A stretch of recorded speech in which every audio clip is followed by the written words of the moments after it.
Okay, so this is a quicker video on the new hero loadouts. It's going to be a Steel Wool Syd build. It's not going to be a generic constructor build, it's just going to be for Steel Wool Syd. I'm doing this because he is a really powerful hero, honestly, it's OP. So first things first, I'm going to show you this schematic that I use with him because I think it's one of the best. It is the lead sled.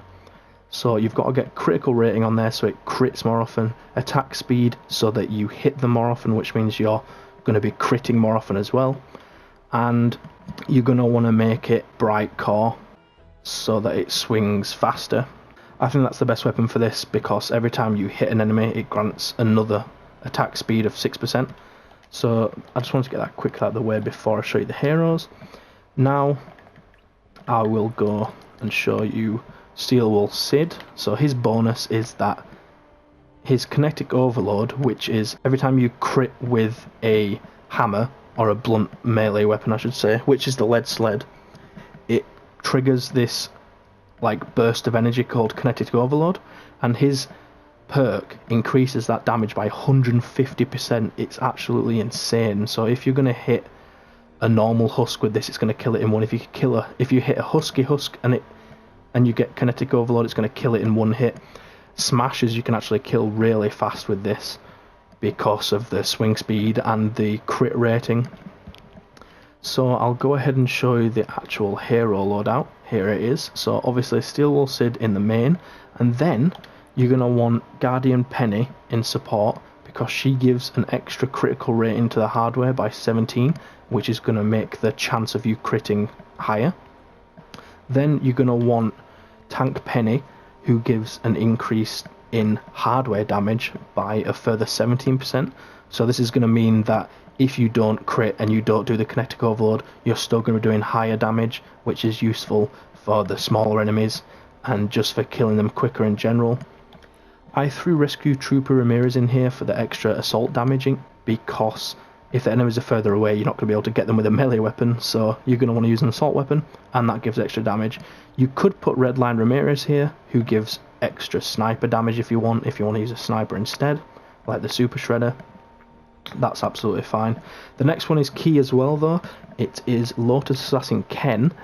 Now his support is that melee weapon damage grants 1 stack of assassination, and this increases melee weapon damage by 4.5%, and it stacks up to 5 times, which means that you can be doing up to 25% more damage, which is useful for if for some reason you aren't critting very much on an enemy, then it's still going to be doing more damage anyway.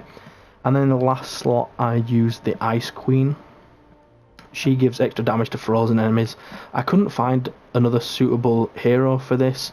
You could pretty much whack anyone in here, to be honest, but the reason I put an Outlander in is because I use the team perk Hot Swap, which means weapon eliminations increase weapon damage by 13% for 15 seconds.